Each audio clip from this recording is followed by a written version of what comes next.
Masih di playlist, kursus di Solo ini course-nya Tech for Everyone. Sebelumnya sudah belajar, manusia dan mesin, kemudian sudah belajar, berpikir seperti mesin. Nah, kemudian juga memberi instruksi ke mesin dan membuat keputusan. Sekarang kita akan belajar bagaimana berpikir seperti seorang, programmer.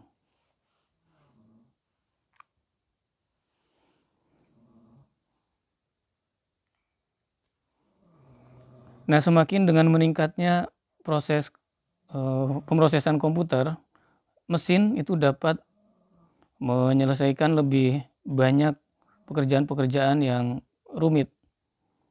Nah, jadi orang nanti bisa rentan untuk, karena adanya otomasi dan kecepatan bekerja dengan error yang minimal, dan juga, untuk membuat solusi-solusi baru. Di pelajaran ini kita akan belajar bagaimana memecah pekerjaan-pekerjaan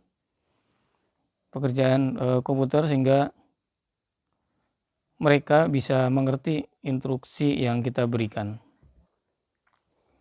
Jadi overview pelajaran kali ini, di akhir pelajaran nanti kita bisa untuk menjelaskan bagaimana manusia bisa menerjemahkan atau mentransferkan pekerjaan-pekerjaan itu ke mesin.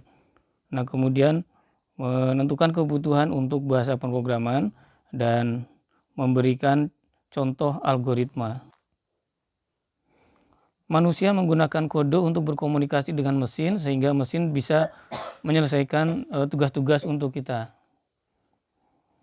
Menurutmu apa syarat-syarat yang dibutuhkan oleh mesin untuk menyelesaikan suatu pekerjaan? Nah, pilih semua jawaban yang benar.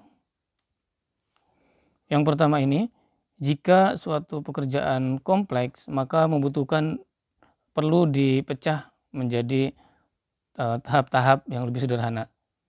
Yang kedua, instruksi perlu diberikan dengan urutan yang benar. Instruksi perlu jelas dan, ringkas. Instruksi perlu diberikan dalam bahasa yang bisa dimengerti oleh mesin. Komunikasi antara manusia dan mesin. Manusia itu memberi instruksi ke mesin menggunakan kode. Itu disebut dengan kode karena itu ditulis dalam bahasa yang bisa dimengerti oleh mesin. Dibandingkan dengan bahasa dari manusia ke manusia, bahasa dari manusia ke mesin itu menggunakan bahasa pemrograman. Nah, bahasa dari mesin ke manusia itu sebetulnya lebih sederhana karena mereka hanya menggunakan kata-kata yang lebih terbatas dibanding, bahasa dari manusia ke manusia. Algoritma mesin itu dapat menyelesaikan suatu pekerjaan untuk kita, tapi pertama kali kita perlu mengetahui gimana caranya, prosesnya, tahap-tahapnya, stepnya gitu. Cara terbaik untuk, memecah tugas-tugas itu untuk mesin adalah dengan algoritma. Nah, ini contoh dari algoritma, urutan penyelesaian suatu masalah. Ini mulai dari, memesan, kemudian membuang yang tidak diperlukan, kemudian membuang ingredients yang buruk. Nah, kemudian masak, beli ingredients, menyimpan di panci dan seterusnya. Memecah pekerjaan-pekerjaan kompleks. Algoritma adalah sekumpulan tahap-tahap, urutan yang secara jelas itu menjelaskan bagaimana suatu pekerjaan yang kompleks itu diselesaikan, seperti resep, memasak. Nah, algoritma itu memecah pekerjaan dalam beberapa aksi-aksi yang lebih kecil. Algoritma adalah sekumpulan tahap-tahap, penyelesaian untuk menggambarkan bagaimana menyelesaikan suatu pekerjaan. Suatu algoritma yang, bisa diikuti tanpa membuat bingung dan error, ada dua kondisi yang diperlukan. Nah, ini tentukan istilah yang tepat untuk dua kondisi ini. Yang pertama, setiap langkah harus jelas, kemudian siapa yang mengeksekusi algoritmanya. Nah, itu apakah kompleks, repeatable, atau precise. Nah, yang kedua, ini setiap tahapannya itu harus memproduksi hasil yang dapat diprediksi berdasarkan input yang sama. Sekarang kita buat algoritma untuk memecah suatu tugas, yaitu membuat bujur sangkar atau kotak. Drag dan drop untuk menyusun ulang tahapan-tahapan algoritmanya. Nah, yang pertama ini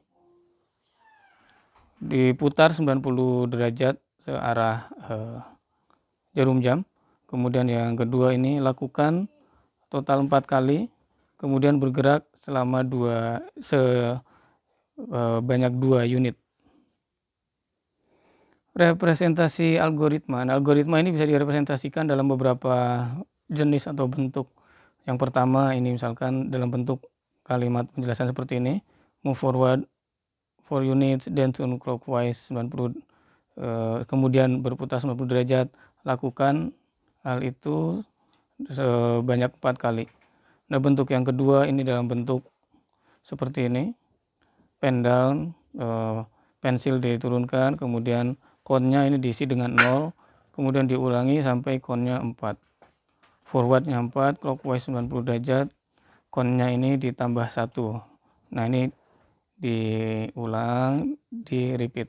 Bentuk yang ketiga ini dalam bentuk urutan-urutan penyelesaian seperti ini.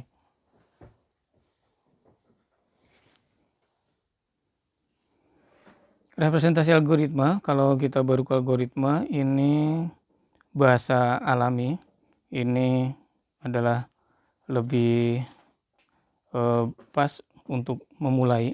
Sementara flowchart itu akan membantu kita memvisualisasikan algoritma.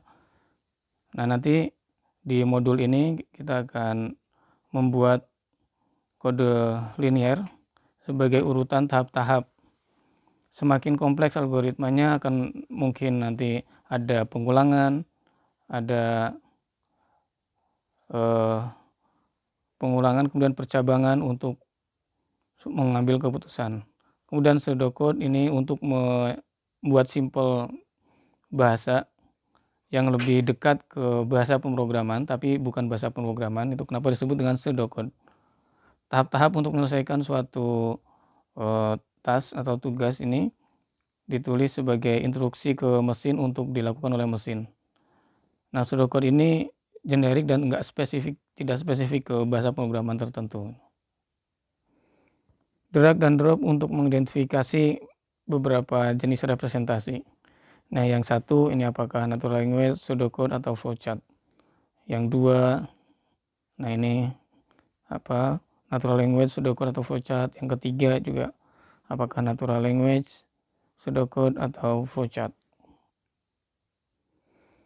Pilih pernyataan yang salah mengenai pseudocode. Pseudocode digunakan untuk merancang program komputer. Pseudocode adalah jalan atau cara untuk merepresentasikan algoritma. Pseudocode adalah bentuk bahasa sederhana yang dekat ke bahasa pemrograman. Pseudocode adalah sinonim untuk Python. Bahasa pemrograman. Algoritma itu bisa diterjemahkan dalam bentuk kode menggunakan bahasa pemrograman. Kita sudah familiar dengan Python. Nah, Python itu memang terkenal bahasa pemrogramannya sederhana, tapi itu bukan satu-satunya bahasa pemrograman. Ada lebih dari 100 bahasa pemrograman yang berbeda. Nah, ini contoh-contoh bahasa pemrograman: ada C, Java, JavaScript, jQuery, PHP, C#, HTML, Python, CSS, Swift, Argo, Ruby, SQL, C++, Kotlin, dan lain sebagainya.